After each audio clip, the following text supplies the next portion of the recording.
is what was a three-story apartment complex. This parking lot is now just a one-story pile of rubble. For a city, what once stood fell. The people that died. For the survivors, what once was. Their problems are gone. They'll never have to feel anything again. Is no longer. We're going through a little bit of an aftershock. Now lost to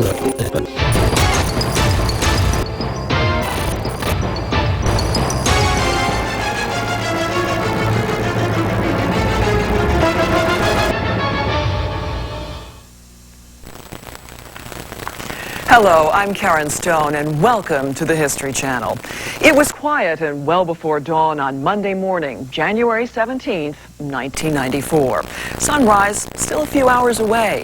The freeways encircling Los Angeles and the San Fernando Valley clear. And the sleeping city was expected to move a little slower than usual once everyone was up and out. For many, that Monday would cap a welcome three-day weekend because of Martin Luther King Jr.'s birthday. Then, at 4:31 a.m., it struck. Everyone felt the convulsion of the earth and knew right away this one was big. Buildings collapsed and houses were split in two. Elevated highways buckled. Isolated sections tumbled to the ground, leaving the rest of the road resembling an Arizona butte. With the power out and the darkness, motorists couldn't see where the road ended and where the slide to possible death began. For the overnight news managers and crews, it was a red alert. Off-duty reporters and technicians knew they'd be expected to report for work immediately and by any means. Now, non-stop coverage was necessary.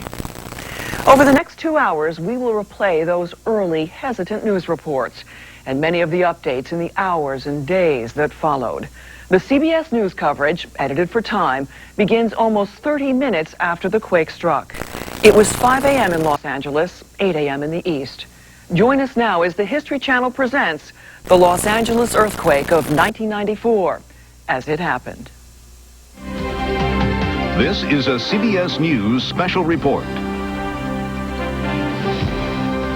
Harry Smith and I are breaking into regular programming to let you know that an earthquake has struck Los Angeles this morning at 4:30 a.m. Pacific time. There is no word yet on how strong this quake is, but we are told by a number of folks who went through this one that the first tremor lasted just about a minute, which is longer than most quakes are that are experienced out there, followed by two very strong aftershocks within 5 minutes of the initial jolt. There are reports of power outages throughout the city and a number of fires in the city. We can't give you an exact location of where those fires are and what the reason for them is. We assume that it could be natural gas lines that ruptured, but we will confirm that as the morning goes on. And we have reports also that the quake was felt not only in Los Angeles, but apparently as far away as Las Vegas. Marcy Spencer, CBS News producer, is on the phone with us right now from Los Angeles.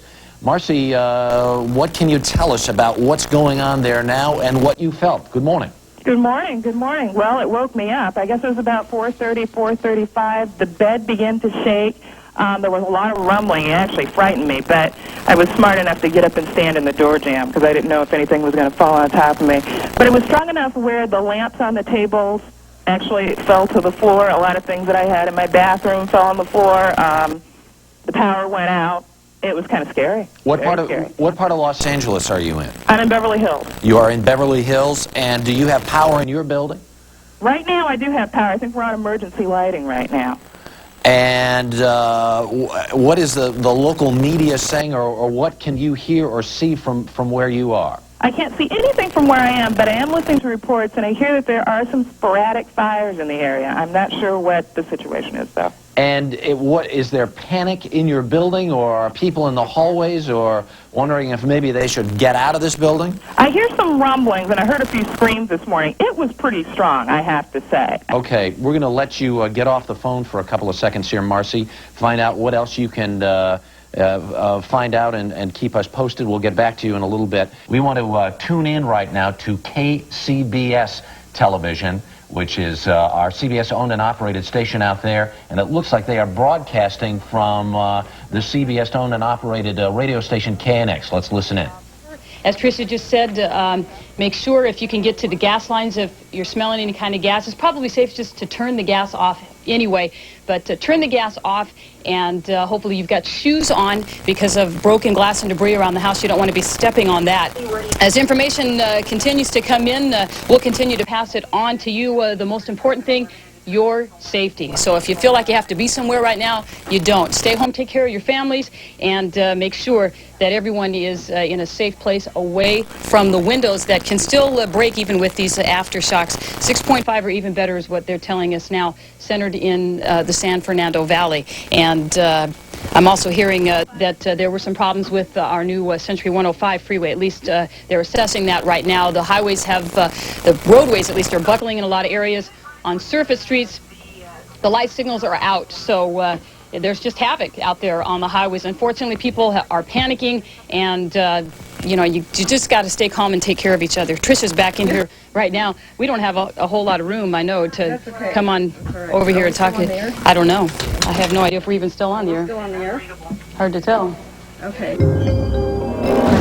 KCBS Newsroom along with Michael Tuck, and we are looking at videotape that was shot shortly after the earthquake hit at 4:31 this morning, and there have been several aftershocks. We're going to join Joe Avila right now, a reporter in Caltech.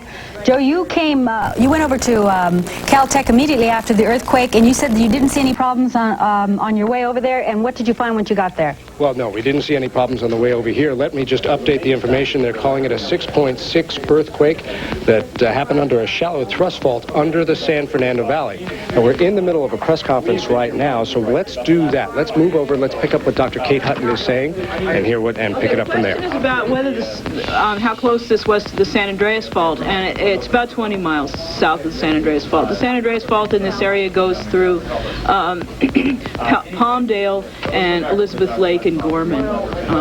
So this is not close to the San Andreas Fault. 20 miles south. Yeah. Still no exact fault, right, Dr. Lynch? Well, we know it's a shallow thrust under the San Fernando Valley. We don't know whether that breaks the surface at one of the known faults or not. Wasn't 71 a surface? 1971 showed surface rupture along the northern edge of San Fernando Valley in the where the mountains meet the valley. Those of you who don't remember, the 1971 quake was a 6.5 magnitude quake under the town of San Fernando, caused the 210 freeway to collapse onto the 5. This earthquake at 4:31 this morning was magnitude 6.6 under the San Fernando Valley. Dave Barker. Yes, Mike, can you hear us? Yes, go ahead.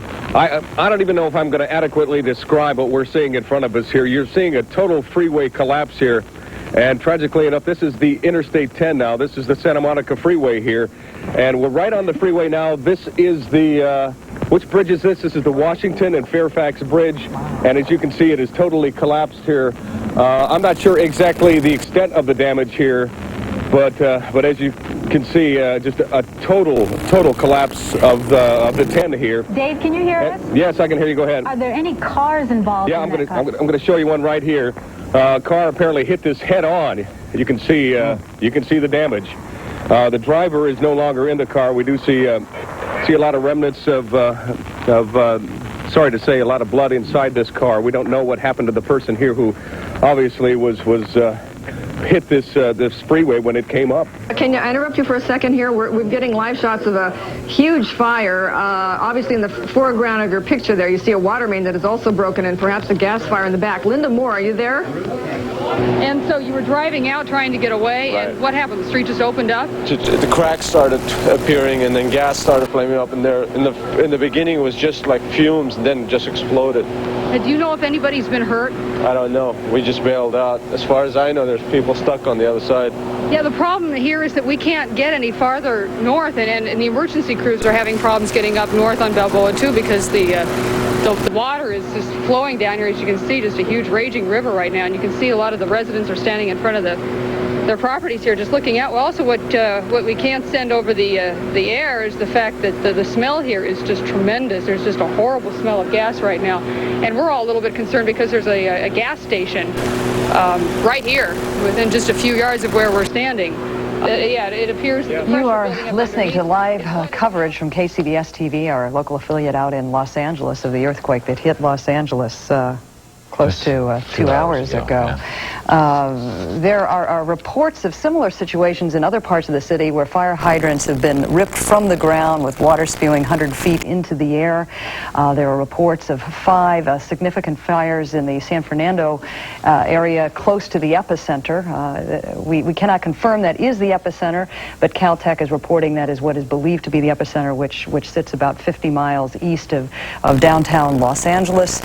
Mayor Reardon has declared a state of emergency in the city, which will allow all police officers and fire department folks to stay on full alert throughout the day. I was saying to Harry a couple of minutes ago, what is also interesting is the ripple effect this is having to the north. Officials in Portland, Oregon, and Seattle are now reporting power outages as a result of the quake in the San Fernando Valley. Utility officials in Seattle are now saying some 30,000 people are without power, and that happened just about 30 minutes after the quake. In Portland, about 10,000 people are without power at the moment.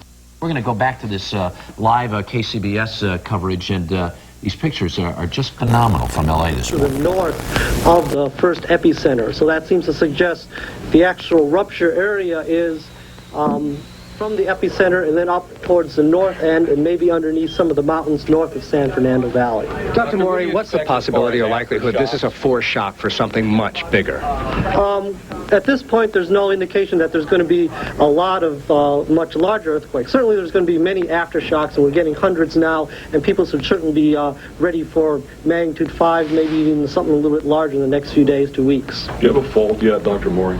We don't have a named fault yet, no. Can you tell us where the epicenter was? I mean, can you specify a location at all? I can give you a location in terms of latitude and longitude, which is basically about 2 or 3 miles from the northern edge of the San Fernando Valley. So I think that puts it close to the town of San Fernando. So near the town of San Fernando. I've also heard the town of Sylmar, that area. We've heard Northridge. Northridge. Right. It's probably a little bit south of that. You know, in 1971 there was a large earthquake, 6.5 in Sylmar, San Fernando. This particular event is a few miles south of that earthquake. This is a chopper picture from KTLA, Los Angeles television station KTLA. That's pictures you are looking at, live pictures of fires in the Los Angeles area. This earthquake struck 2 hours and just about 15 minutes ago, especially out in the valley. There were reports of widespread fires. You can see from that I'm sure must be having problems with water pressure. In some areas, those fires just must be spreading and out of control. And in some areas, we were told there's no water at all because a number of the fire hydrants have been knocked from their foundations, and a lot of water has been lost that way. You know, we saw that one shot in Northridge of just torrents of water pouring down. Industrial area there. Mobile home park, is that what it is? It's kind of difficult to see, but these are live aerial pictures now coming in from LA. Look at this. My goodness. Let's listen in. Or 6 ground units. This will burn to the ground. Now, I'm going to be making a slow right-hand pan, and I want you to take a look at some of the hills. Now, this is the hills between Santa Monica, West Los Angeles, and Ventura Boulevard. There you can see a home burning. The problem with this particular home was that the gas lines ruptured, sending gas through the structure. A couple of fire department units on scene. Now, I'm going to show you a home that collapsed over here that I don't think people know about yet. There's so much damage, and these are, you know, we're getting some light now, and we're able to see some of the full effects. Here we have a home damage. Can you see it, Michael? It's quite graphic. We see the whole thing. Okay. Now, this is where in the Sherman Oaks hillside, or where is this? This is just above Ventura. We have people that may be trapped inside this house. Now, the fire department is stretched beyond limits. We need volunteers out to some of these locations to start digging through rubble. A lot of these areas are unsafe, as you can imagine, but this is the time to get in there and help. Also, maybe a couple of people trapped over in the area of Pacific Coast Highway, some vehicles. There you can see the garage collapsed, an entire home. When this hit, you know, there could very well be some people inside. Bob, that would be my guess that there are. We see people down there on the left hand. These cars with the tragically the rescue people apparently needs in there. You're going to take right on the left just a long process. We continue our look back at the Los Angeles earthquake of 1994 here on the History Channel. This is a live picture that you're looking at right now. This is from Los Angeles television station KTLA, and this is a brand new picture for us. Paula, you're a little more familiar with this part of Los Angeles than I am, but you can see there where this was a viaduct. This was once upon a time up in the air. That was the support strut that kept that part of the highway.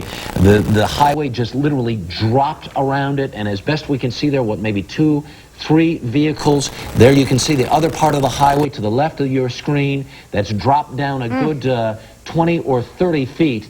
As this situation, as we have seen several pictures similar to this throughout the morning, we are talking about a nightmare in terms of repair and damage and cost. There's another car there at the bottom of the screen that you can see that's damaged, that was partially destroyed as that highway just literally collapsed under that support structure during the earthquake. That now happened some 2 hours and 40 minutes ago. For those of you who may just be waking up on the Rocky Mountain time zones this morning, big earthquake this morning out in Los Angeles happened at 4:31 local time out in LA, and we are just now, as daylight has started to come about, get a real view of the damage that has occurred. And Harry, we talked about this earlier this morning. What a blessing this is that this quake did not happen during the rush hour. I think that's one of the greatest fears that any of us had who lived out there in the area.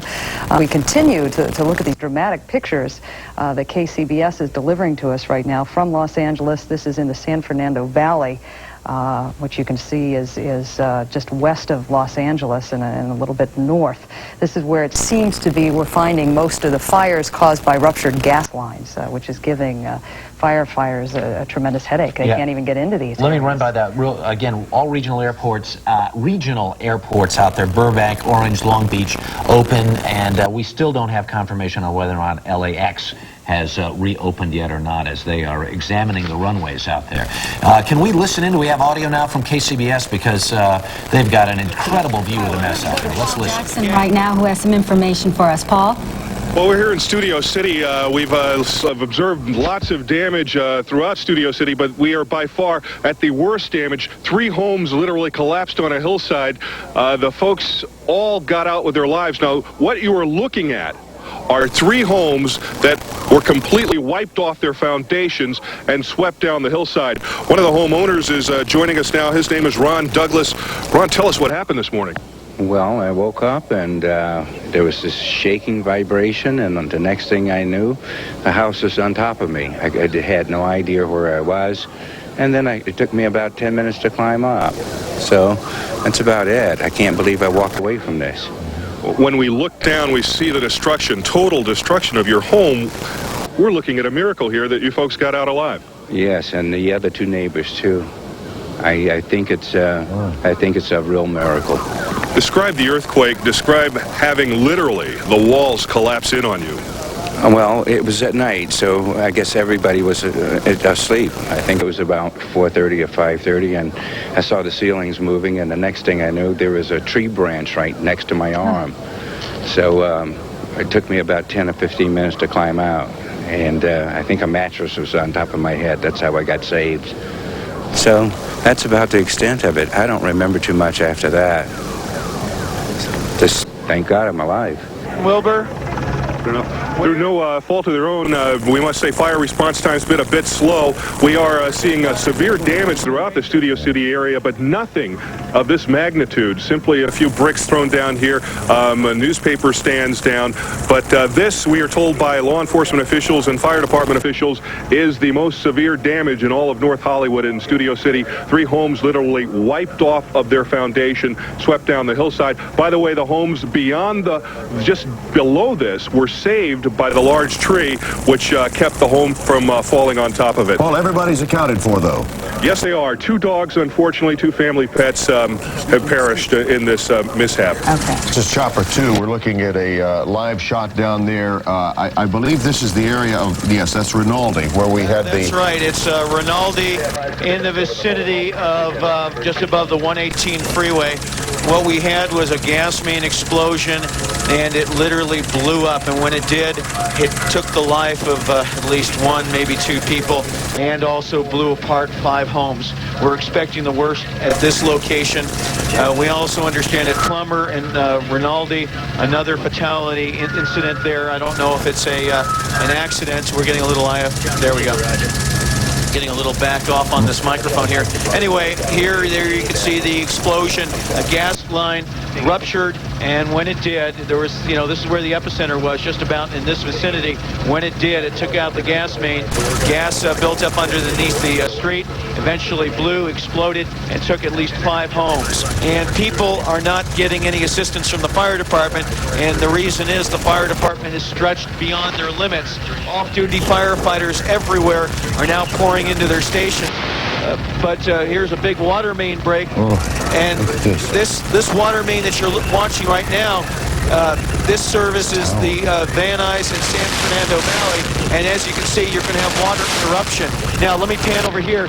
This reservoir right here is so far... Right now, we're going to the 118, which, as you can see, has collapsed. Standing by there, Linda Moore. Linda, tell us about it. Well, this is actually the Mission Hills area, and this is the stretch of the 118 that has collapsed. We've got about approximately a 2-mile stretch of freeway here that looks very much like this. And maybe we can walk a little bit toward the end here, and you can see there is 1 car that was caught in this. And I was told there were 1 or 2 people inside that car. They have been taken to a hospital, and we don't know the extent of their injuries. And this is not just the only section that has collapsed like this. The CHP tells me that there are multiple sections that have a collapse just as severe, and Pancake just as severe as this, all the way from here, the 405 again, pretty much down to Reseda Boulevard. Once again, below me here is a street called Gothic in Mission Hills, and from what I've been told, we have 1 or 2 severe injuries or possible fatalities. And that is the story here in Mission Hills, and I'm Linda Moore. Linda Moore standing in Mission Hills on the 118 in Gothic. Now we're going to go to Rory Marcus, where he was, where there was a major collapse. The 14 and the 5. Rory, you have new information for us. Yes, as a matter of fact, I am right at the intersection of the 14 and the 5, which is obviously in rubble. There is 1 fatality here. There were several injuries here. And I have a couple of witnesses with me who were here at the scene when the fatality occurred. The 14 freeway completely collapsed. You're looking at it right now, I believe, if Bob is getting you that shot. And the man who died drove off the 14 onto the 5. And exactly what did you see? I'm talking now to John Golzo. I saw the police officer. We heard his tires screeching when we were assisting a pregnant woman on the interchange. And everybody turned around and saw the light come off the freeway, and we knew what had happened right away, that it had been a motorcycle. We didn't know at the time it was a police officer, though. And it looked like he did a couple of revolutions in the air before he landed on the collapsed spandrel. And did you run to him? Yes, everybody in the area did. And what was his condition at that time? Critical at that time. Hemorrhaging from the face area around the nostrils and eyes, deep lacerations on the head. There was an officer on scene at the time, and he started to perform whatever he felt was necessary for life support at that time. That is the ironic thing about this particular accident, the fact that the earthquake itself didn't kill anyone. They have taken all of the injured people away to the hospitals. The only fatality here was an officer who was trying to lend help and just did not see in time that the 14 freeway had collapsed and there was nothing there. He literally drove right off the 14 and collapsed onto the 5. We're going to take a short break right now to let our local stations identify themselves, and we'll be back. When we return, we'll look at Ground Zero, the epicenter of the earthquake. It was near Northridge in the San Fernando Valley, where survivors of a collapsed apartment building searched for their downstairs neighbors. Our presentation of the Los Angeles earthquake of 1994 will continue on the History Channel.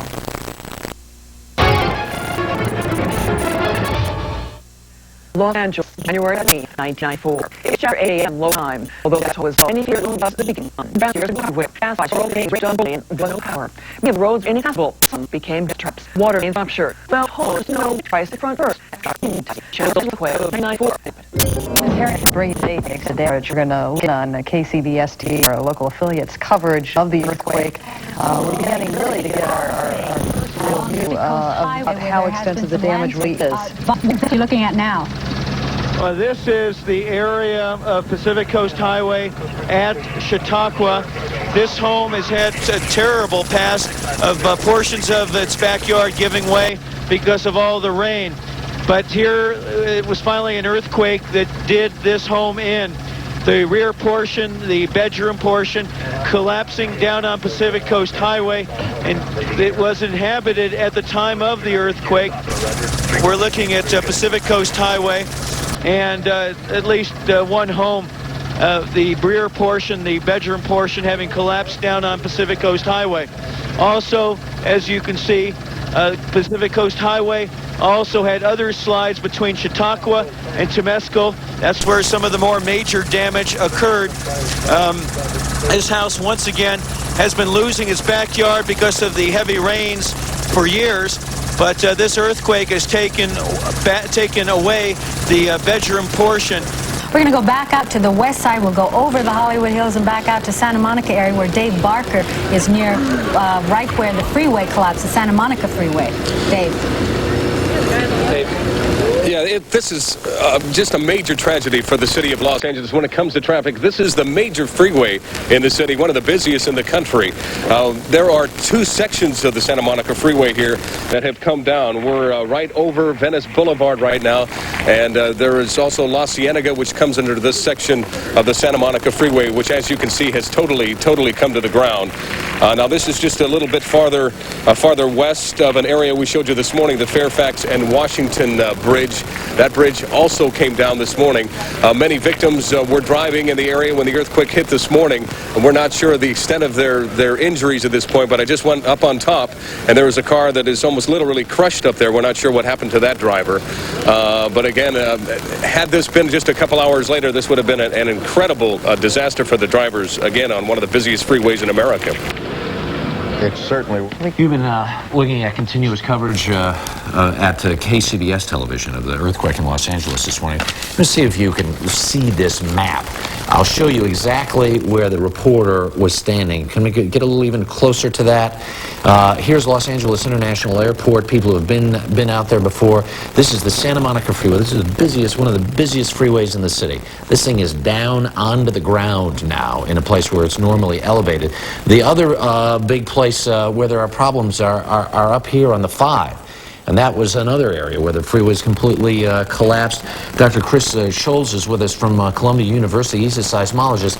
And you say this is a place where the one up there on the 5 is a place where it collapsed before? That collapsed in 1971 during the San Fernando earthquake. That intersection was under construction then, and it collapsed.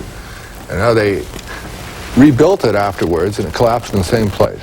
Burbank is open, Van Nuys is open. Linda Moore, are you want to there? go back to KCBS's continuing coverage of the earthquake in Los Angeles, now some 4 hours and 10 minutes old. The area now for the last several hours. This has to be the worst damage that I have seen anywhere.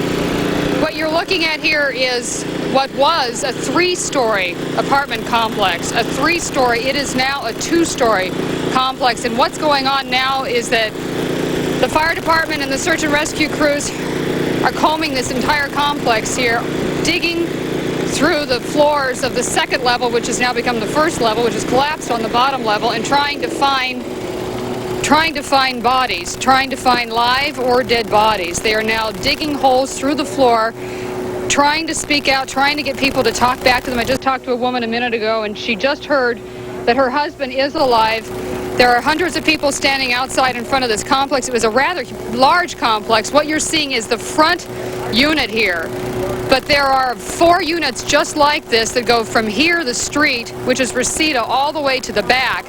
And there are at least 4 more units just like this, and unbelievably, every single one of these units has collapsed. Every single one of these units that was a 3-story is now a 2-story. Linda? Yeah. Can you maybe talk to some of these people? Yeah, this is Diana here. Diana, is this the house that you lived in, your apartment? Yeah. Right there? And are these all the things now? All my stuff is out here and I can't find my wallet. Okay, all right. Can you describe for us what happened during the quake and how did you get out? We got out through the balcony right here, and I didn't realize we were on the floor because we live on the 2nd floor, and I didn't. You didn't even know it had collapsed? Well, I felt it, a big thing, but I thought it was just a big jolt, and then I didn't because I thought that the building would be able to withstand all that stuff, and I don't know. I looked up. My friend looked out the window, and she saw that we were on the floor, and so we got out. So this is all your stuff now that they've brought out. Were you injured at all? You seem okay? Yeah, I'm fine. Do you know the people who lived underneath you? No. We didn't live there was nobody underneath us because the entranceway is right here. Right there. So directly underneath you there was nobody there? Nobody there. But then, see, the building moved to the right a little bit, like 6 or 7 feet, and maybe underneath here, maybe there was somebody here because this is the entranceway right here. And there was nothing underneath us. Do you have any idea how many units were in this complex?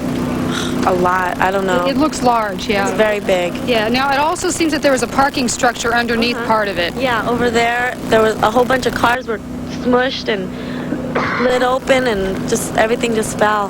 Was there panic when the earthquake hit? Were people screaming, crying, running, or what was the mood? Actually, when we got out here, there wasn't many people out here. There was a lady out here. She was hurt, and her back, her furniture, something fell on her face, but there was a guy next door. I think he was on the 1st floor, but we heard him screaming for help, and he was underneath. Nobody would talk to him and listen to him, and we couldn't get out.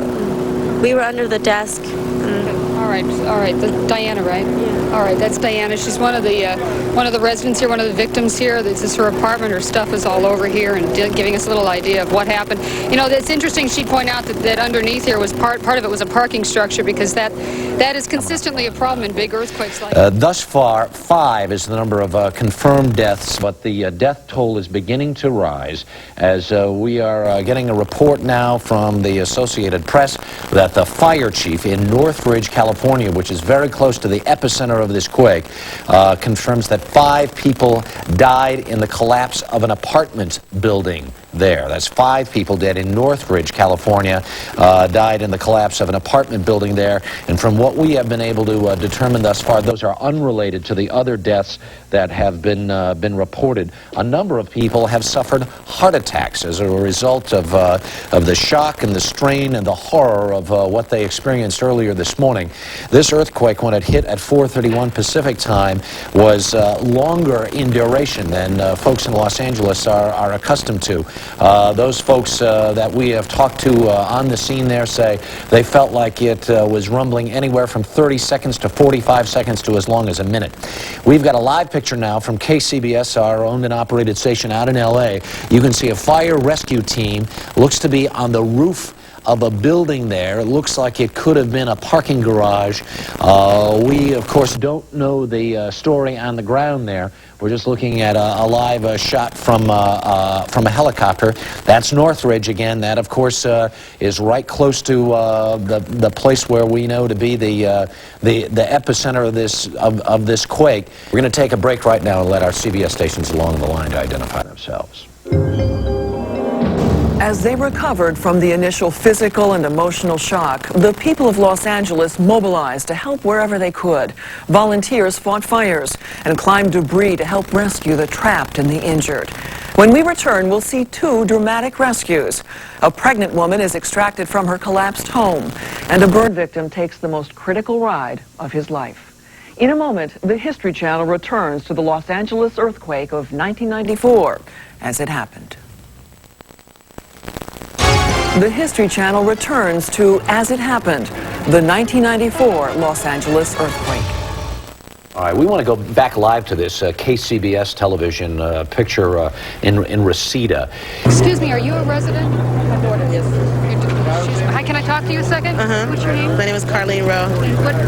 Where did you live? What I live level? on the first floor. You lived on the first floor.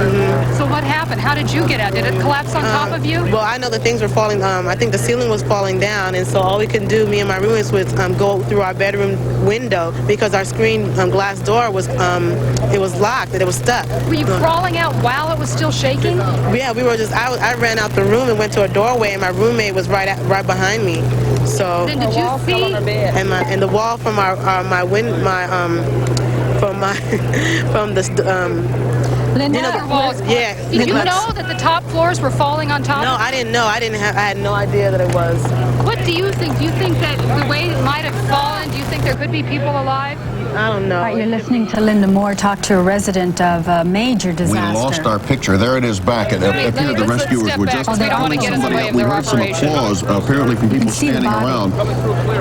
Okay, let's see if we can get a better look at this. One of the victims just pulled out. Again, they've been trying to establish voice contact to find out who's still alive down there, who needs immediate help.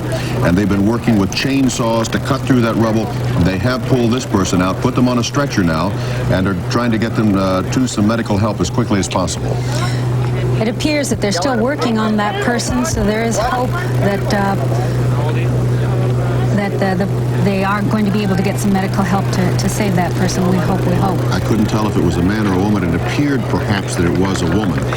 Well, people are applauding now, and that's a good sign. I think that's a good sign. There was always an indication that this person that they've been working on for the last half hour was alive because, as I say, it seemed like that there was some kind of communication going on.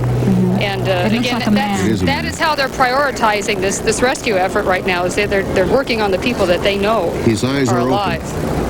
He's moving his hands. Yeah, that's very, very good signs. A terrifying ordeal. Apparently, they were able to contact him verbally and let him know that they were working toward him. It didn't look as if he was too far away from the edge of the building. No. But it's hard to tell. But what a job these rescuers are doing. Well, I think he was one of the lucky ones because when the third and second level came down, the whole complex, the bottom level, shifted over maybe 6 or 7 feet. And so where he seemed to be buried, and also someone else that they pulled a little earlier, shifted over that feet. He was one of the best positions. But they have a moment to someone being rescued from a terrible condition of the collapsing. A miracle there was anybody alive on that ground floor. Imagine being in a building with 2 floors above you, collapsing on each floor. People were caught in little pockets or maybe in beds or somehow cubby holes when walls were twisted, and they were saved. We have been watching some of the rescues in progress at that apartment house collapse in Reseda, and here you see a bird's eye view from Chopper 2. Up there is Bob Turr. Bob, can you give us any new information on that? Oh, Michael, you know, we've been watching this all morning, but from the air you can see the full perspective of just what happened. This is almost like ground zero. Zooming on in, you can see an apartment house literally moved off its foundations about 5 feet into another apartment house. Then look down over here, you can see how the foundation buckled, then panning over to the right.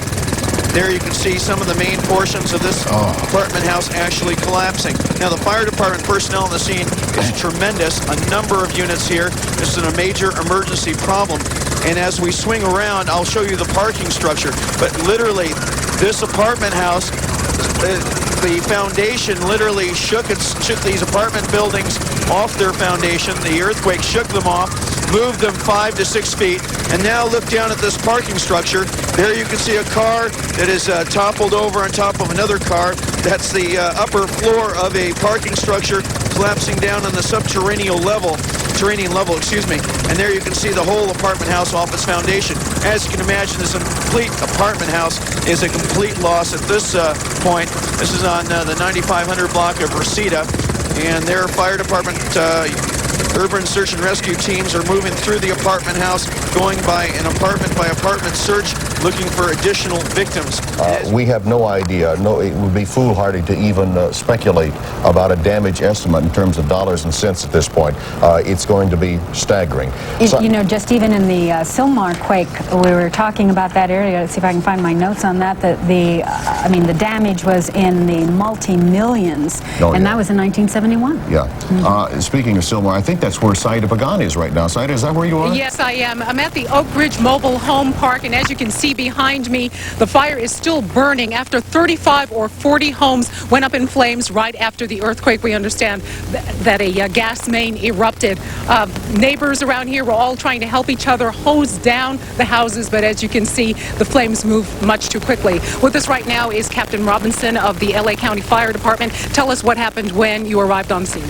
Well, our primary function was just keeping the parts of the mobile home park that were not involved in fire from catching on. The ones that were burning we couldn't save, so it was just a matter of keeping it from spreading any farther. Now, we understand that there are several fires around here. At least this is one of maybe 5 others that are around this mobile home park. That could be true. I only know basically what we were working here with 11 mobile homes that were burned here, and we just were confining it to those and keeping it from spreading. And as you can see, it's still smoldering, and firefighters are there in the background hosing down these hot spots. That's correct. Just a matter of keeping the hot spots from flaring up and making sure we don't have any of the gas mains and the leaking gas meters from flaring up on us and endangering other structures. Okay, at this point, most of the people have been evacuated. We understand that there have been no fatalities and no injuries reported at this time. So that's the story from this mobile home park in Sylmar. Back to you. We want to go up to Bob Chopper 2, Bob Turr, up above a dam there. Bob, what's happening there? Well, Michael, what we're looking at is Pacoima Dam above Pacoima, which is in northern Los Angeles, northern LA City. And as you can see, all this dust that's climbing out of the canyon here, this is caused by aftershocks and earth slides. The hillsides here are collapsing down on the rear portion, the downrange portion of Pacoima Dam. So far, the dam looks pretty good. I've zoomed in. I've taken a look at to see if we can see any cracks from Chopper 2 in the dam. So far, it looks pretty good. It's been built into the bedrock of the mountain range. However, portions are collapsing on the hillside, downrange, starting to collapse. But so far, the dam is doing a great job, and we don't see any cracks building up. However, if you are in the San Fernando Valley, you will see this. It's quite dramatic. A lot of dust rising, and this is caused by the initial earthquake that we had a little after 4 and all the aftershocks. Every time we have an aftershock, another portion of this ridge collapses down in this area. So that's what you're seeing with this dust. And the good news is that the Pacoima Dam is structurally sound so far. I understand our Mary Parks is in the hospital right now. I don't know exactly where you are, Mary. Community Hospital in Granada Hills, is that right, Mary? Right, that's where I'm at. And right now we've got to, we want to show you some pictures of some of the injured that have been coming in here all day. But we have a very traumatic situation here. We've got to get some information out over the air. And this is Richard Gold. He is the president CEO of the hospital. I understand we have a burn patient that we need to get transferred. What's going on? That is correct. We have a patient who has second-degree burns and third-degree burns from their waist down and first-degree burns to their face. We need to get this patient transferred to Sherman Oaks Burn Unit, and we have authority or the ability for Sherman Oaks to accept that patient. We now need emergency transportation vehicle to be able to transport that patient, and that's an immediate need we would appreciate right away. And can we provide helicopter service in any way to get that man out of here for you? That would be very helpful. We're trying to see right now if we can get that patient ready to go and even put him in a car, so a helicopter would be fantastic. I do know that Sherman Oaks has a heliport, so if you've got somebody who can get here and land, we'd be more than happy to transport. How do we communicate with it? How do you communicate? Yeah, can you give us the frequencies for the helicopter and all that on your roof? Well, we don't have a roof access to drop down on. They'd have to come to the parking lot. We have to clear a space out here and drop the helicopter down right here in our parking lot. Okay, let's do it. Okay, thanks. Back now with CBS News continuing coverage of the Los Angeles earthquake. I'm Connie Chung here with Harry Smith. It is just after 11 a.m. on the West Coast, 6.5 hours after the earthquake struck, and it is still a very dangerous situation. At least 14 deaths are reported and hundreds of injuries. Aftershocks are continuing, and that means still more buildings and roadways could collapse. The earthquake struck before dawn, just after 4:30 a.m. Pacific time. It was centered in Northridge in the San Fernando Valley, about 60 miles northwest of downtown Los Angeles. Homes are on fire, gas and water mains broken, people trapped in damaged buildings. Harry Smith, it is an incredible scene that we have witnessed. Up in the epicenter around Northridge, there are a couple of apartment buildings that have literally collapsed on themselves, about 3 stories high, where 2 stories have collapsed down on the first story of the, or floor of the building. We have reports from there that at least a half a dozen, or rather 5 people confirmed dead in one of those apartment structures. Well, this is a live picture. You saw the KCBS television reporter down on the ground in Granada Hills. Let's go live to KCBS coverage right now. Where were you, John?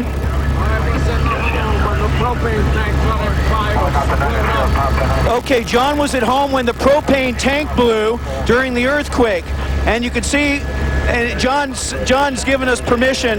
You can see the blistering of the fingers, and these are 2nd to 3rd degree burns. His chest has also sustained some terrible burns as well. He's been wrapped up in saline solution. He's been given an IV. We've got the IV going right here, and he's sustained some pretty good burns. But you doing okay, buddy? We're going to get him, the flight over to Sherman Oaks Burn Ward is just a couple more minutes, and once we're there, we'll be able to get him in the hands of some very capable physicians that can tend to this type of specialty. John was over at Granada Hills Hospital, and for some reason, they had to call in Chopper 2, couldn't make contact with the fire department, and we're doing this medevac run. The whole flight, what would normally take on the ground with this earthquake, maybe as long as 45 minutes, will be about 3 minutes, and that's really saves a lot of time, especially when you have somebody in critical condition with these types of burns, Michael. Yes, he looks remarkably alert when you consider what he has been through. It's very common for burn victims. They are alert, they're conscious, and fortunately, how's your breathing? You didn't breathe any of that stuff in? That's really very fortunate. I used to be an emergency medical technician, and what we would see with people that would breathe in these superheated gases, that would always be a big problem with their recovery, but John doesn't seem to have any burns around his mouth or nose. Let us tell our viewers who have just joined us what happened. A gentleman right here was home when a propane tank blew. He was in pretty good shape. Time they committed hospital in Fernando Valley in the city of Northridge. They had trouble getting him transported to a burn center that specializes in sorting adequately. They had no way of transporting him. And no communication. Had they had one, it would have taken 45 minutes. We were able to call in Chopper 2, our helicopter here, and within just a few minutes he landed, and they are now transporting him to the burn center, an air trip of about 3 minutes. Critical time. We can hear Bob Turr's voice in the background saying that they are landing right now. The Sherman Oaks Burn Center does have a heliport, and they are ready and waiting for him. Here you can see the spot where the helicopter will land. The man's name is John. He seems to be in fairly good spirits. He did tell us himself that the propane tank did explode. We are back here. Connie Chung, we're here with Harry Smith. We've been watching Michael Tuck and Linda Alvarez of our KCBS station in Los Angeles. Carrie, their coverage has been excellent all morning. Excellent. We've seen a lot of pictures from a lot of different neighborhoods out there. And as we say, as we continue our coverage here, the death toll right now is 16, as this earthquake is now exactly 7 hours old. All right, Bill Lagatude is in Los Angeles. Let's go to him now for an update. Bill? Yeah, this is in the northern portion of the San Fernando Valley, and this looks like a burst water main of some kind. This is what happens when these huge plates in the earth move. Everything that's buried underneath it, all of the infrastructure moves along with it. Pipes crack and burst, and water goes shooting very high in the air. Also, gas mains break, and there are a lot of fires still going right now. This is a live picture from Granada Hills, which is in the San Fernando Valley, and this is another gas main that burst and caught fire. The odds are that your loved one survived, and I should point out that despite what you're seeing on national television, as was the case in the Los Angeles riots, as was the case in the brush fires and the flooding that we tend to have around here, most of Los Angeles is intact and up and running. We're a little jumpy, but we're still here. All right, they are not really in a position of having this really under control. Let's listen in. If we've got a few moments, we'll walk up the roadway here just to show you exactly what happened. And again, to set the stage as we pull our cables up Balboa Boulevard, there was a huge water and gas main rupture here. The two were close together. And as we come around the side of the pickup truck here now, you can see where the fire is burning. Chris, we're going to step over some large asphalt chunks there, right there. And you can see where the gas flame is burning. The gas company people are here, and they told me that they have cut this off, and now it is simply the residual gas in the large gas main that continues to burn. It's been burning for 6 hours, still burning strong. It took 5 houses with it, but there have been no injuries here on Balboa, north of Rinaldi in Granada Hills, Michael. Did they say how long they expect the residual gas to burn up, how long it'll take? They say it could be any minute, then it'll finally burn out, because it's been going for a long time after they've shut the valves off. This is very much like shutting off water mains. We've seen in the past where when they shut off gas or water, it's not just turning off a valve as it is in your house, because you're talking about enormous volumes and tremendous pressures, and so they have to back it off gradually, or they will blow other valves and other homes upstream from the problem, so they've had to do it very carefully. We just received these in. Rescuers are trying to help out. We'll try to focus in a little bit and you'll be able to see. There are situations like this throughout Southern California. It's up around Northridge that there's so much damage. An apartment building up there that we're now understanding more than 10 people died in. They're combing through that apartment building as we speak.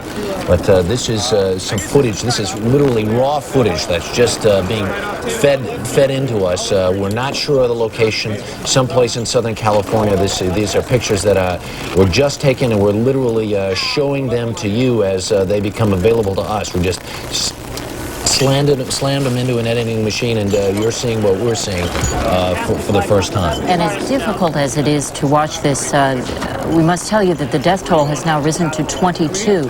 This person is lucky.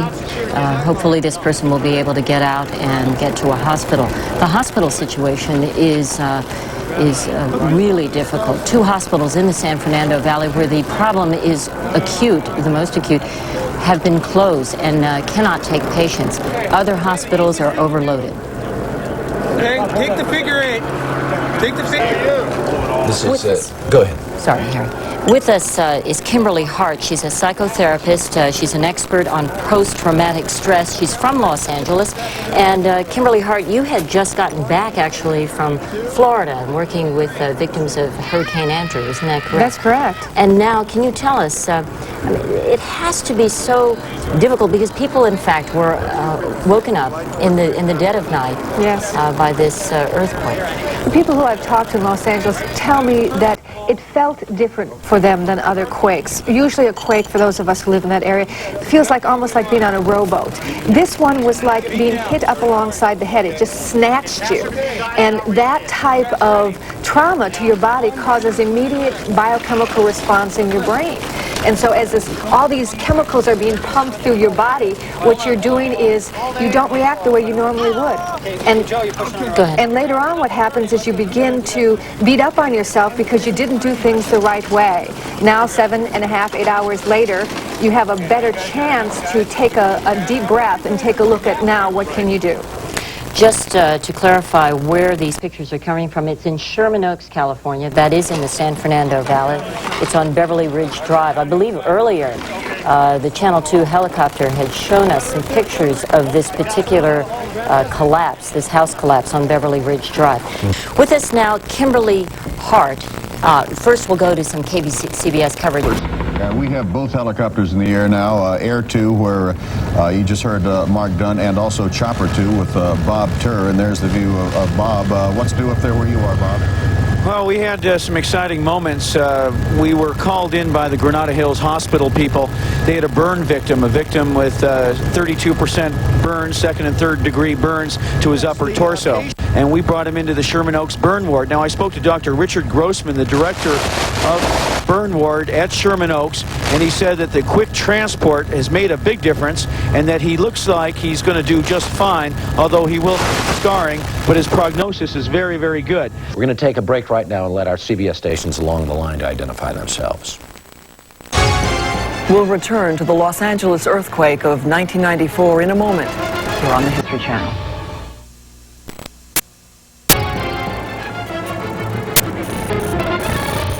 Welcome back to the History Channel.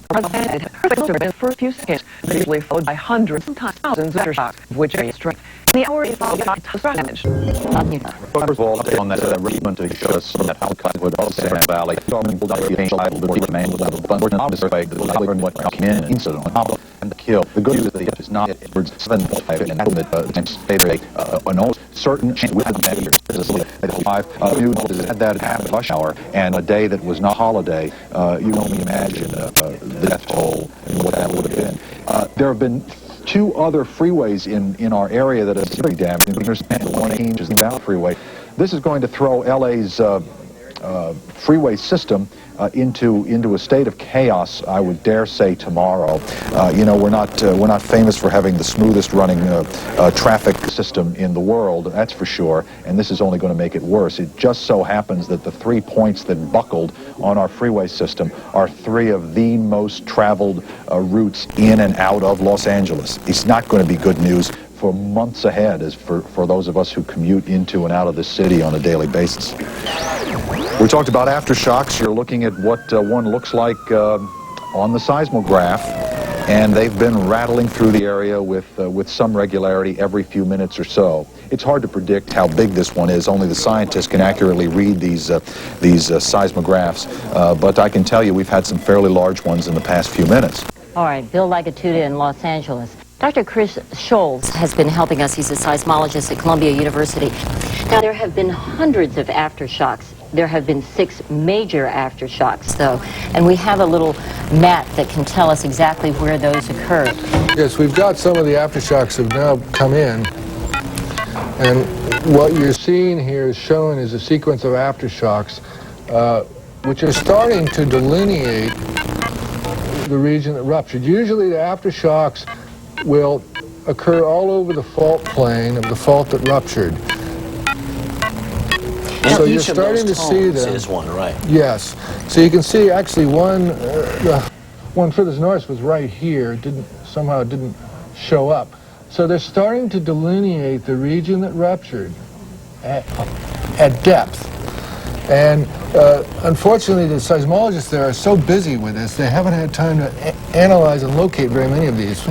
And how many miles away from the epicenter, roughly, as we're guessing as to where the epicenter is Northridge? Because Northridge seems to be the area where we have the real serious damage and the highest number of fatalities. Well, what we're starting to see now, the latest information is that the epicenter was actually to the south, down here, whereas Northridge is over here. Mm-hmm. But, of course, the rupture, that's just the point that the earthquake started.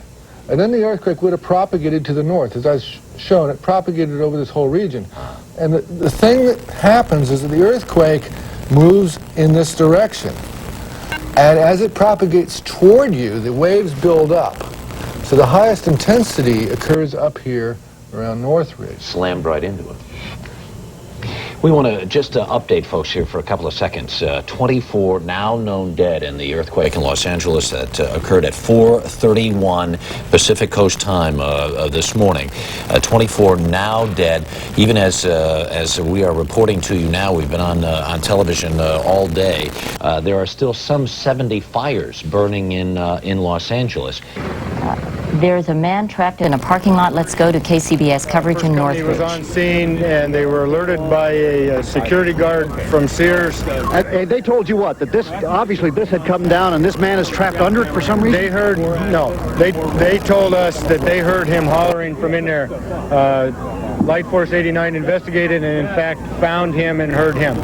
They made an initial assessment of his location and the potential to get to him, and chose to stay and execute a rescue. Yeah. Now you have safely removed him from this tremendous pile of rubble here. In fact, the man that was pretty much in charge of that is standing right next to us. How do you dig through all of this concrete, pull out something as delicate as a human being without crushing them in the process? Basically, you make a plan of attack, then you go in and you start cribbing and make the area safe for yourself. The last thing we want to do is become a victim ourselves. Once we've established a good, safe work area, then we take that plan of attack that we put in and go ahead and start either with jackhammers cutting the concrete away, or with our airbags lifting the structure. You know, I can't imagine it being too safe. You and I are standing on an enormous pillar of concrete here, and I can just, as we bounce up and down, I can make this thing move here. This whole rubble is moving in all sorts of directions. Yeah. And we went through a lot of aftershocks during the time that we were rescuing him. All right, now you got him out. What did he say and what did he look like?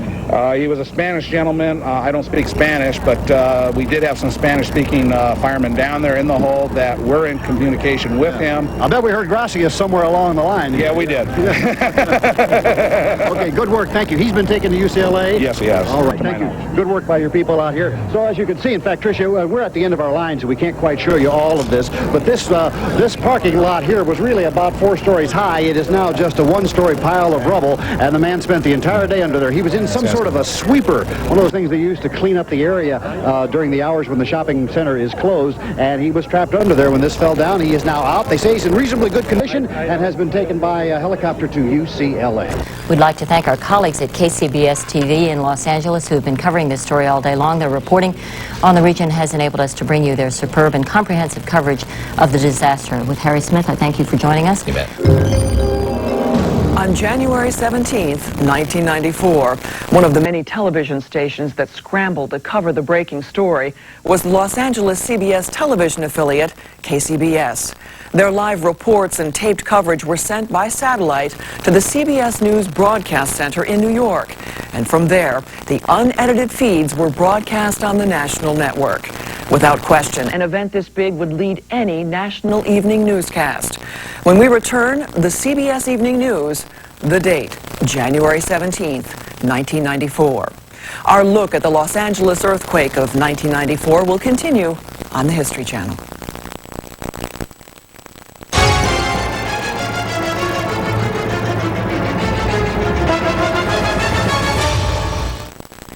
The History Channel returns to the Los Angeles earthquake. We continue with excerpts from the CBS Evening News of January 17th, 1994. This story is still unfolding, but here is what we know at this hour. At least 24 people are dead, hundreds more are injured. Fire has destroyed at least 44 homes in Sylmar, California. More than 500,000 customers lost their electricity, and a state of emergency is in effect in Los Angeles. The quake was centered in the San Fernando Valley, about 20 miles northwest of downtown Los Angeles, hitting just after 4:30 this morning. CBS News correspondent Sage reports now on the city's rude awakening. Los Angeles awake with blood, confusion. Had no sense of time and rocking and rolling. Blurry residents on the dark streets, big blankets. Through gas lines, which flooded with more than 100,000 people lost power. Our motors withstood the temblor, but still some collapsed. In the hills over the San Fernando Valley, this pregnant woman was pulled to safety from the pile of rubble that used to be her home. Her 4-year-old daughter was crushed to death by the debris. Panic spread as quickly as the fires which swept through the areas. In this one mobile home park, 44 homes were destroyed.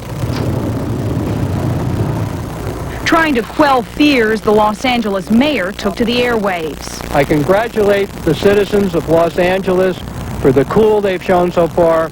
Keep it up, and God bless all of you. The governor arrived by midday. You begin to wonder how much Angelenos are really expected to take.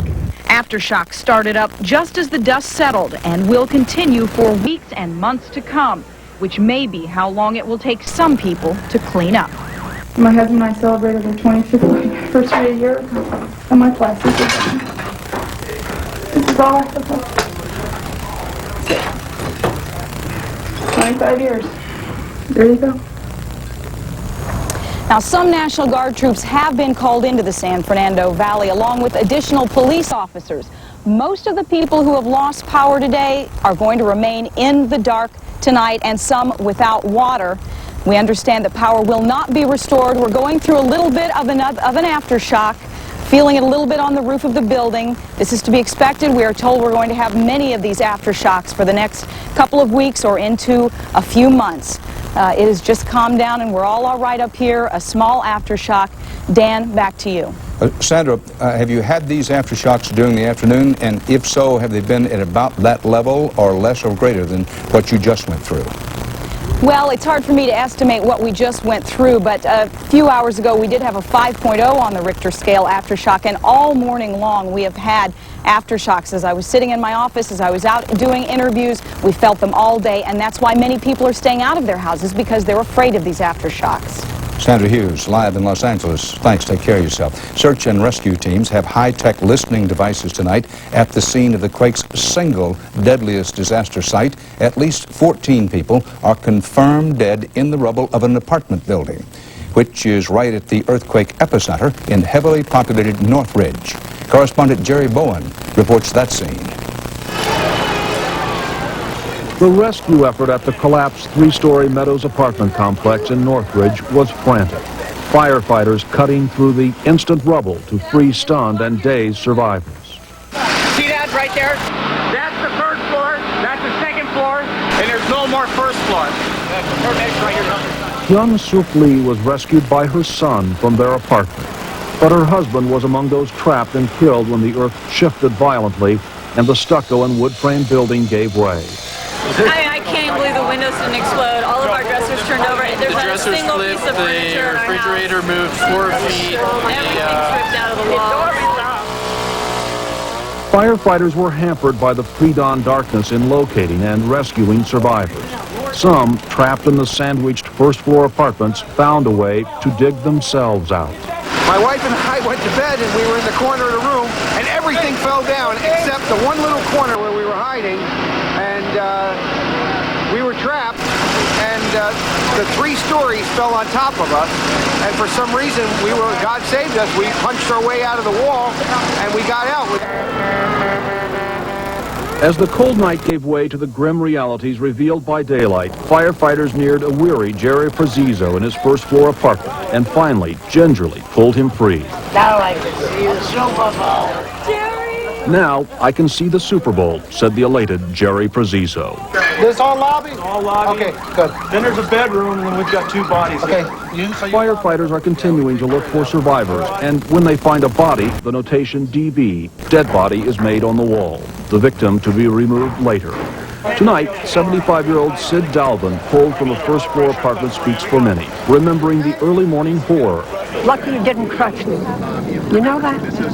That's a lucky thing. Jerry Bowen, CBS News, Northridge, California. As you watch these disaster scenes, we should remind you that they are only part of the picture.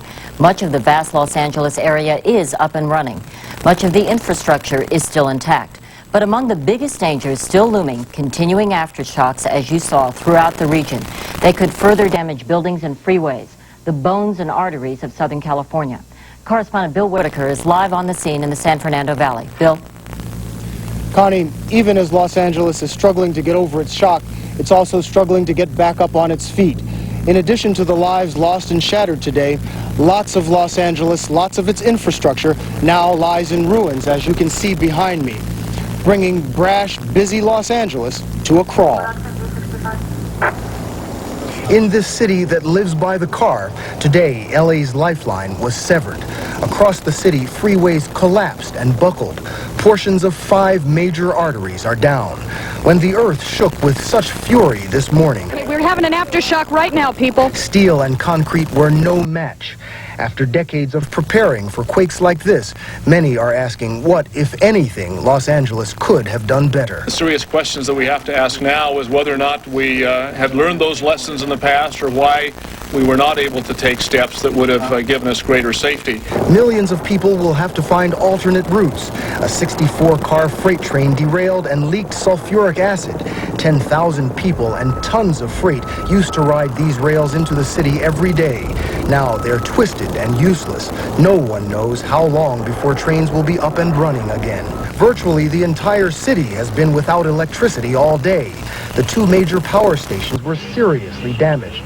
Officials say they have no idea when they can restore power to nearly 2 million customers.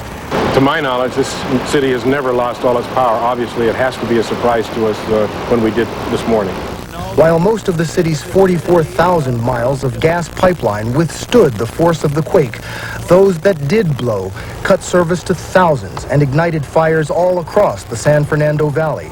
It will be at least a week before gas lines are repaired. But But perhaps the most critical problem facing the city now is the water supply.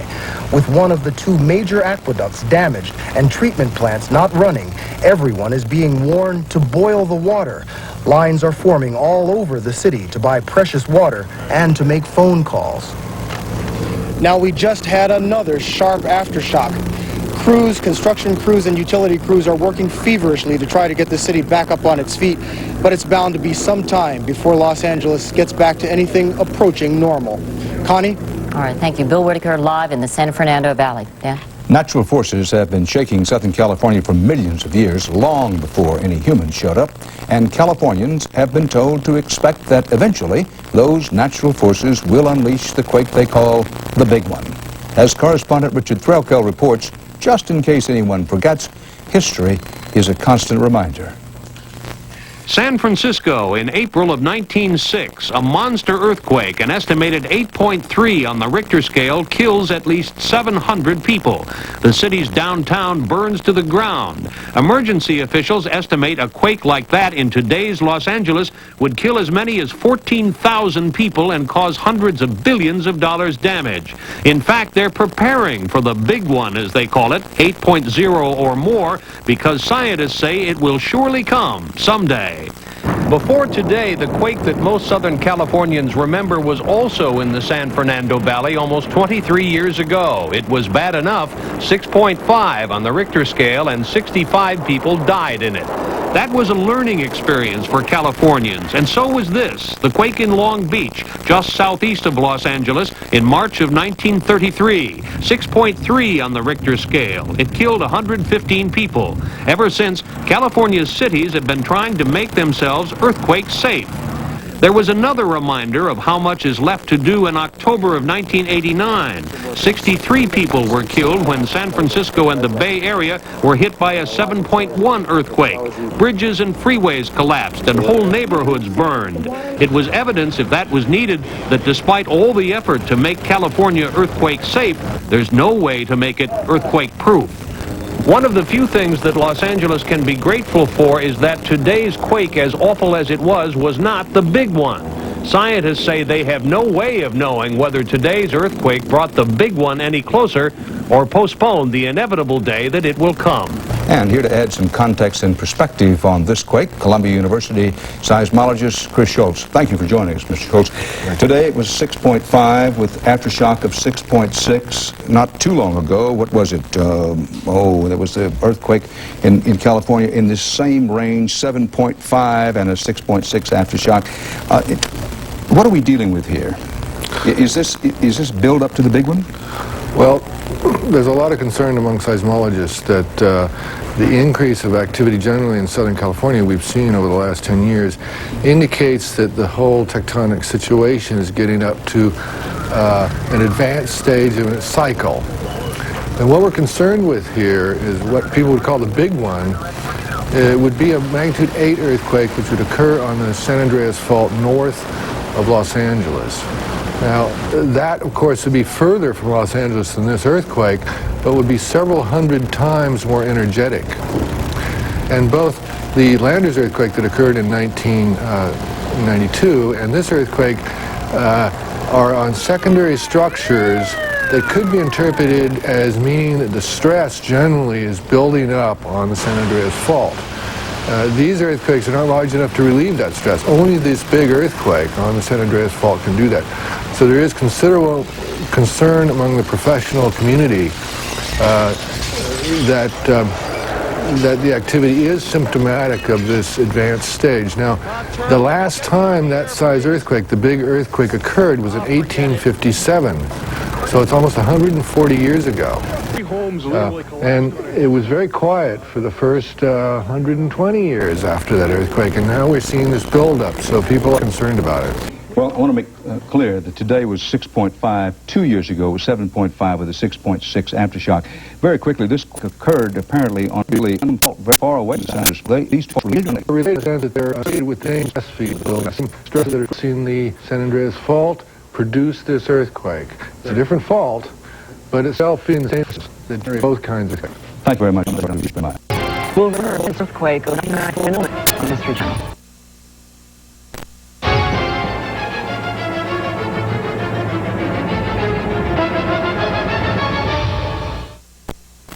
As it happened, our look at the Los Angeles earthquake of 1994 continues on the History Channel. It's the morning after the initial trembler, and correspondent Paula Zahn is at the scene of the earthquake's worst disaster, a collapsed apartment building in Northridge. Good morning from Northridge, California. It is Tuesday, January the 18th. I'm Paula Zahn. This apartment building was the deadliest place in all of yesterday's earthquake. 15 people died when it collapsed. Over in Granada Hills, you're looking at one of the countless fires that broke out when gas lines broke and exploded. Los Angeles awakens to a shattered city, 680,000 people without electricity, a death toll of at least 30. Joining us right now is Hattie Kaufman, who's going to take a closer look at the real people behind those statistics. The people in Northridge we spoke to yesterday ran the gamut of emotion, from shock to gratitude they were alive to fear. After the tears, you think immediately of the essentials, like food. If you could give me some kind of some meat that I could cook, or some vegetables that we could eat. The people of Northridge were there for each other. At one store, the owner wouldn't take any money. Yeah, we have baby food here. We got some more stuff too. Inside, employees emptied the cooler, donating the food to shelters. Ed Kosakowski didn't have to come to work today, but I don't know, I kind of felt obligated to when something like this happens. Ed, a college senior, barely escaped his apartment. Yeah, when I first felt it, I thought, this is it. This is the big one, you know? And this is your unit? Right, this is my unit. It's 3 stories tall, and it doesn't look very sturdy sitting on this, you know? This goes all the way across to the garage and almost a little bit around the corner, so. That's why you don't want to sleep here tonight? Oh, I'm definitely not staying here. I don't trust it one bit. When the quake hit, a TV fell on Ed's chest. A clock hit him in the head, knocking him down 2 flights of stairs and into a glass mirror. That gives a glass in me. What else? And that's the same for my arm. 10 hours after the quake, he was finally able to make a call to his mom in Atlanta, Georgia. Yeah, I'm okay, Mom. Everything's trash. Everything that I own is just smashed to pieces. It is sunset, and now hundreds of thousands of people here have to decide whether to sleep inside their homes tonight or whether it might be safer to camp outside. The Pajarigan family now calls the front lawn home. We're sleeping outside for a week. Try to be a little more one with it and get through it. Be one with the earth by sleeping right. Some face the coming dark still standing in line for water, batteries, food, still uncertain where they'd spend the night. The sun is setting. Are you guys going to sleep indoors? Are you going to be camping out? We're going to sleep out in our car, me and my husband. As darkness fell, many took to their cars to get away from Northridge. Some couldn't. I just wish my mom were here. These children sat frightened on their sidewalk. When the quake hit, their mother was out of town. The house is about to cave in. There's no You're not choice. going to sleep in there. It's like caving in. Are you scared about sleeping out here, too? That and everything. I'm just scared. In the wake of the quake, the ground still rumbles, the death toll rises, and man finishes the job the earth began. Good evening. Southern California today began digging out and coming back from the great earthquake of 1994. Everywhere you look, especially from this vantage point up here, there's some extraordinary scenes. This is I-5, one of the main freeways in all of California. Can you imagine what it would have been like to be in that truck or in that Winnebago-style vehicle when the freeway literally dropped away on both sides of it? Aftershocks collapsed the Route 14 interchange right onto Interstate 5. Interstate 5 was the quickest route between northern and southern California. Also from up here, you get a good view of what happened to a train when the earthquake came rumbling through. Place after place, mile after mile, these are the kinds of sights you see. Now, all around these places of tremendous damage, there are homes, buildings, installations, freeways that weren't damaged. That's the way it goes in an earthquake. For an overview and summary of what's been happening here in the wake of the quake, CBS News correspondent Sandra Hughes has a report. Overnight, the sky was lit by a fireball, touched off by one of the hundreds of aftershocks. National Guard troops watched over a quiet curfew. There have been 73 arrests since the quake, much fewer than expected. But dawn didn't banish all the fear. It's too scary at our house. Every time there's anything moves, like a car drives by, even everybody runs to the doorways and everything. Many awoke in unfamiliar places. Thousands in shelters, others camped out, afraid of being trapped inside. They were talking about looters on the street, so we were ready for them. Few were ready for the commute. It took hours longer for some, with traffic diverted around damaged freeways. But since many stayed home today, it will only get worse. At the Emergency Operations Center downtown, officials are coping with a crisis. 34 people have died, 500,000 people are without power, and up to 100,000 without water. Local officials are pleading with Washington. Immediately, the city of Los Angeles needs more people working on this emergency. In the San Fernando Valley, almost everywhere there are lines for water, gasoline, and groceries. A lot of the freeways are down, so we don't know which directions the food's coming from, especially out here to the valley. And there is cleanup. Because I don't know if the building gets safe. Well, his mother-in-law's a good set of dishes. They're cleaning up in Santa Monica, too, 20 miles from the epicenter, and next door in the Pacific Palisades, where Ron and Regina Orr searched through the mud. Just photo albums. That's all we got. That's all we care about. Our kids are safe. Officials have extended the dusk to dawn curfew declared yesterday, but police say they are not going after everyone who is outside after dark. They are just trying to discourage people who might try and take advantage of this crisis situation. We'll return to the Los Angeles earthquake of 1994 in a moment here on the History Channel. The History Channel returns to As It Happened, the 1994 Los Angeles earthquake. Monday, the earth here rolled and Southern California rolled to a halt. We've spent the last 48 hours at the heart of this crisis. This scene back here is part of the quake's legacy. It's where Highway 14 dropped onto Interstate 5. It's now a heavily damaged freeway that's going to disrupt traffic for months. It is one aftershock that may even be felt well into next year. Others may be less visible, but no less devastating. Join us now as we meet the men and women who are in the fight of their lives, fighting to rebuild, fighting to recover. As you will see and hear, the true scope of this earthquake cannot be measured on the Richter scale. We begin at the quake's very core, the apartment where 16 people went to bed Sunday night and never lived to see the dawn.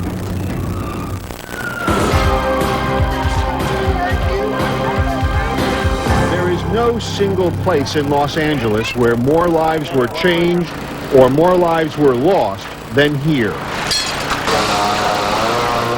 Dazed survivors, many of them the walking wounded, stumble out of the Northridge Meadows apartment building. I was on the second floor. Among them, Sheila Chulik. The guy next to me is still missing. He's in number 259. Others are not so lucky. Nobody knows how many are buried in the rubble. Somebody in there? It's the beginning of a long day. It will be hours before their families learn who lived and who died. Oh boy, what can I tell you? It happened, it was very bad.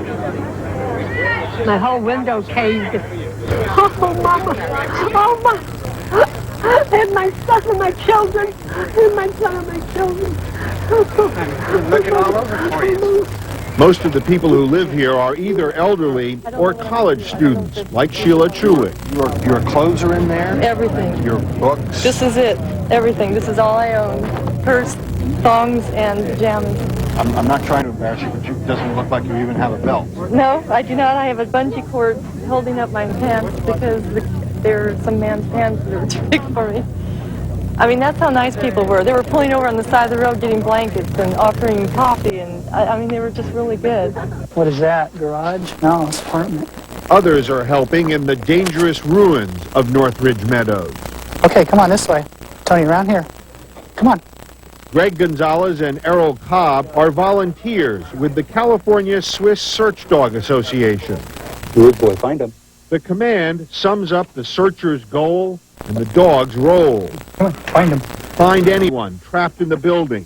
Find him, dead or alive. Just trying to get her into openings in the building and see if there's any human scent in there that would draw her in. They search room by room Heck, here. When they find somebody inside, the dog will begin scratching and barking. As the day goes on, the only people found are dead, many killed in their own beds. Come on, go to the left. But Cobb, Gonzalez, and the dogs keep looking for survivors. Where is he?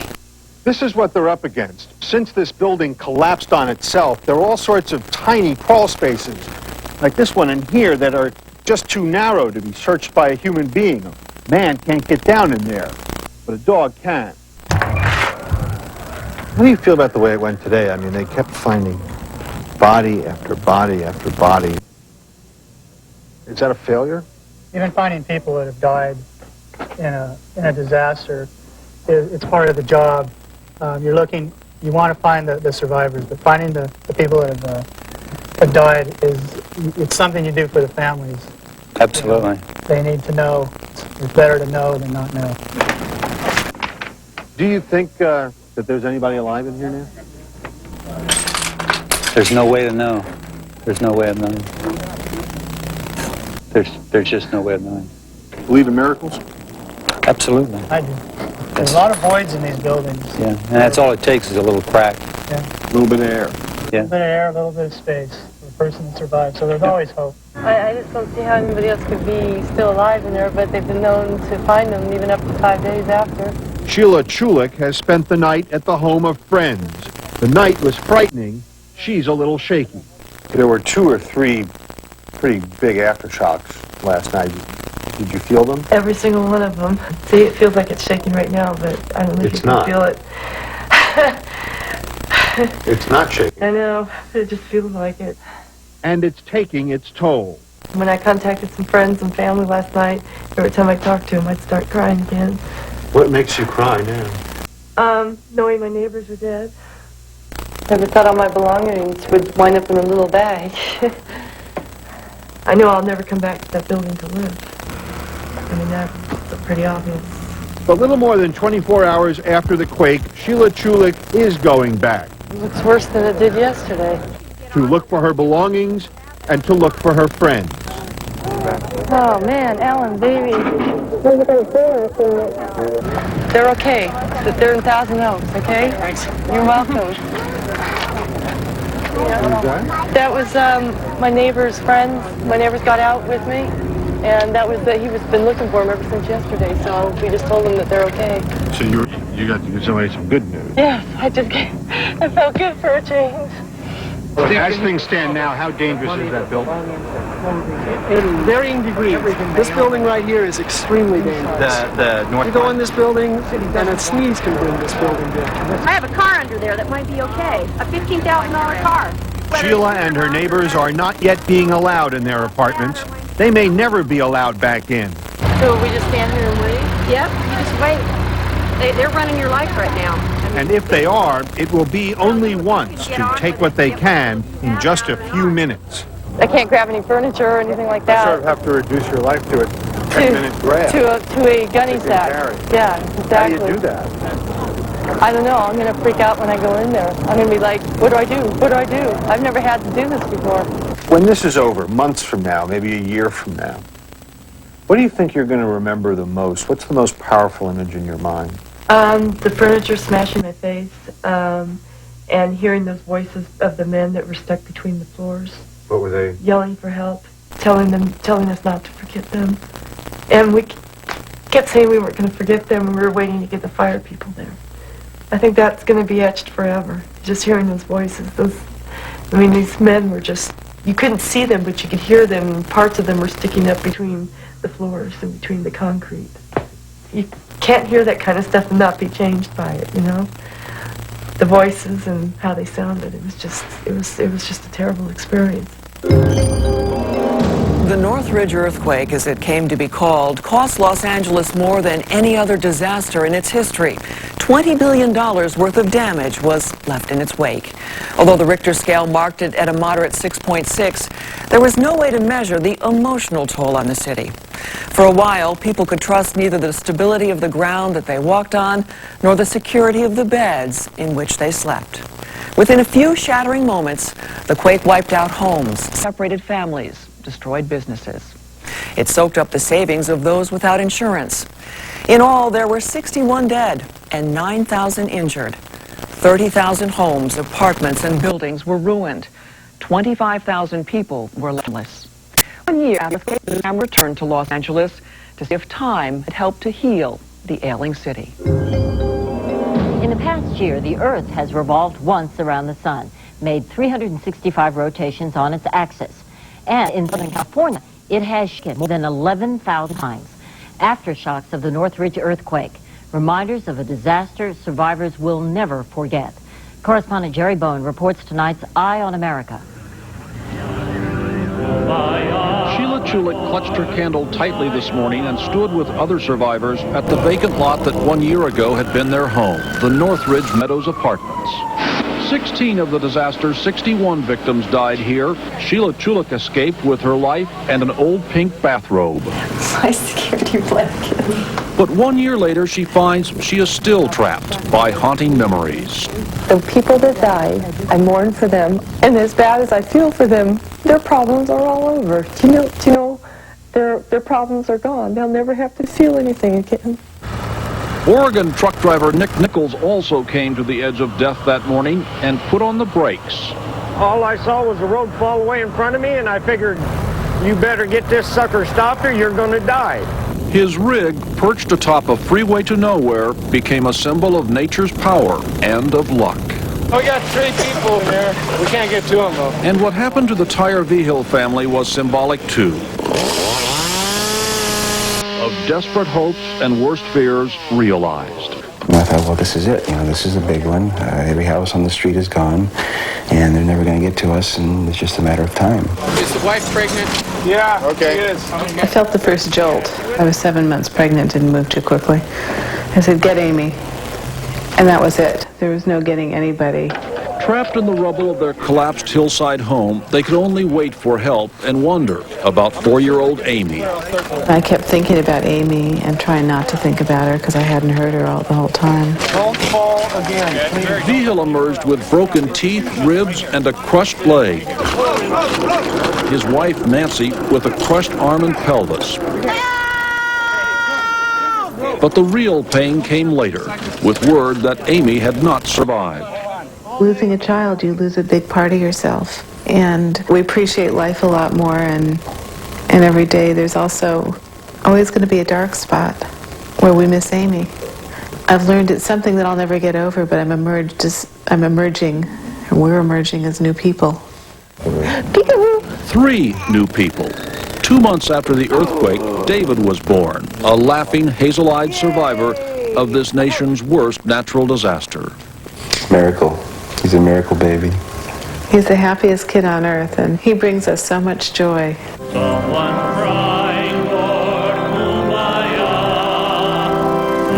So they remember that awful day of 1 year ago, Sheila Chulik at a solemn vigil. My life will never be the same. And I feel like it's a permanent scar. And trucker Nick Nichols, he still makes his weekly runs along the same troubled freeway. It made me enjoy life a heck of a lot more than what I did before, and I live everything now day by day. And the youngest victim was remembered too, a memorial unveiled at her gravesite.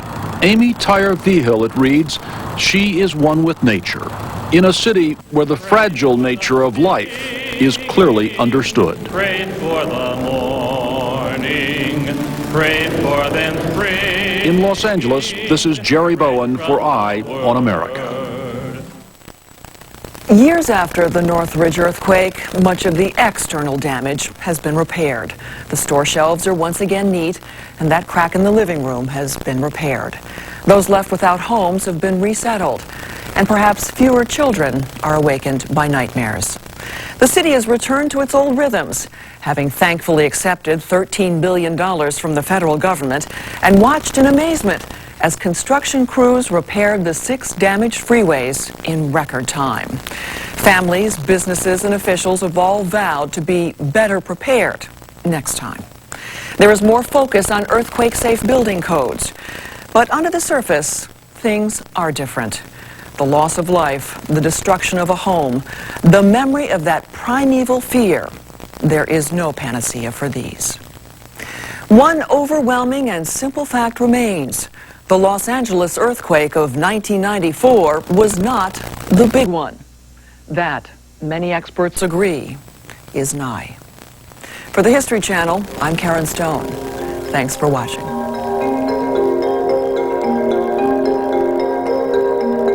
Stay tuned for the headlines of 1987, next on Year by Year. And coming up tomorrow night, History Alive kicks off the Century of Invention Week with the fascinating story of the computer at 8 Eastern, 9 Pacific.